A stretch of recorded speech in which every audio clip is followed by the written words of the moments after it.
Assalamualaikum warahmatullahi wabarakatuh. Halo anak-anak, bagaimana kabarnya? Mudah-mudahan sehat semua.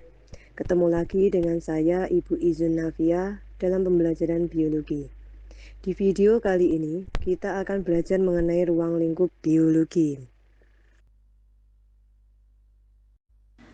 Sebelum memasuki materi pengertian biologi, kita harus tahu tujuan pembelajaran.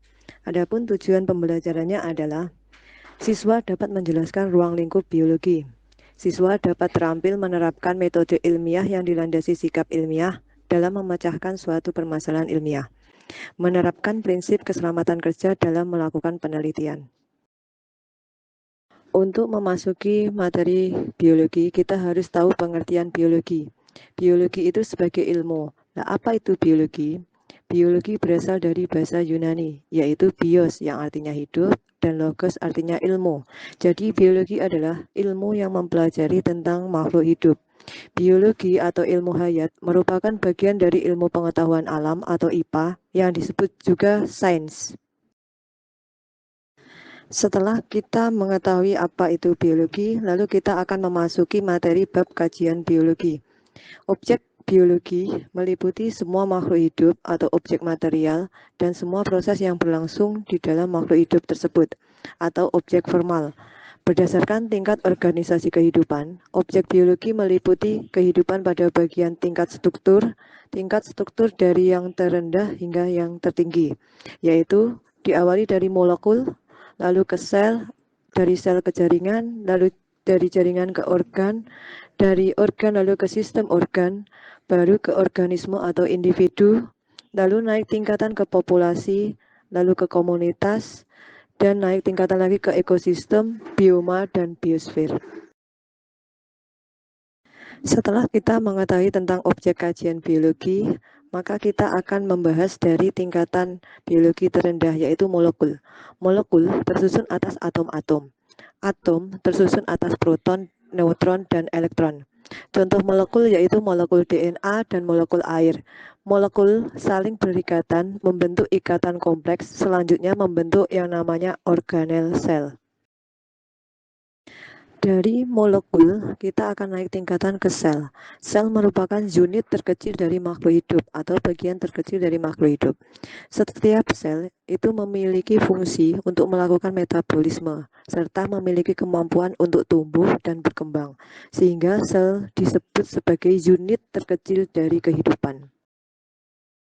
Kita mengetahui tentang sel, mari kita memasuki ke bab jaringan. Jaringan merupakan sekumpulan sel yang memiliki persamaan struktur untuk melakukan fungsi tertentu. Jaringan ditemukan pada organisme multiseluler.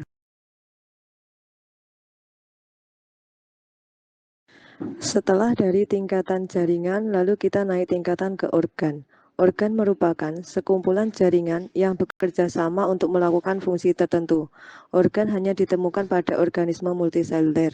Contohnya jaringan epitel, jaringan otot, dan jaringan penyongkong bekerja sama untuk membentuk yang namanya organ lambung. Dari organ, lalu kita naik tingkatan yaitu organisme atau individu. Organisme atau individu merupakan salah satu makhluk hidup atau berbagai sistem organ yang bekerja sama melakukan kegiatan kehidupan sehingga membentuk yang namanya individu atau organisme.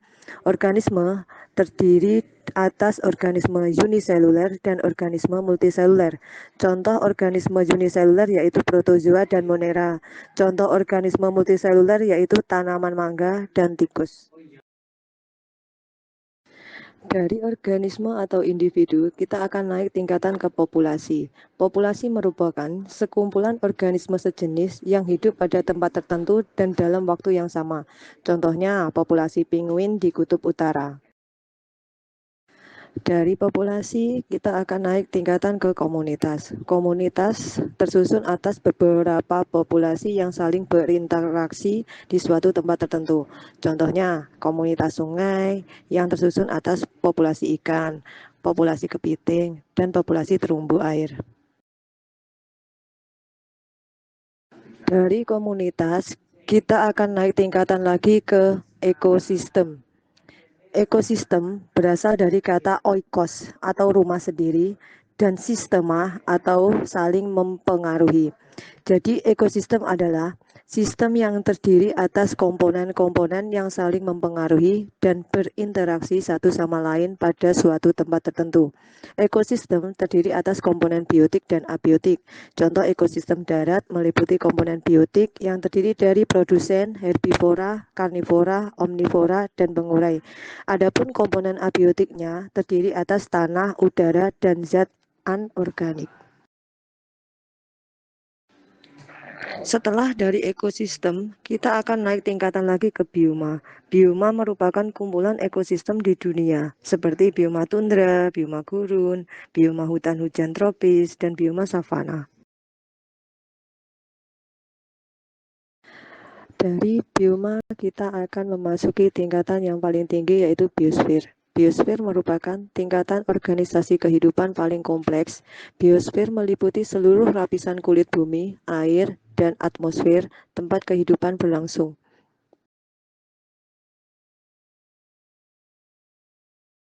Demikian PPT tentang ruang lingkup biologi, semoga bisa bermanfaat bagi semuanya. Dan sampai bertemu kembali di materi selanjutnya. Terima kasih.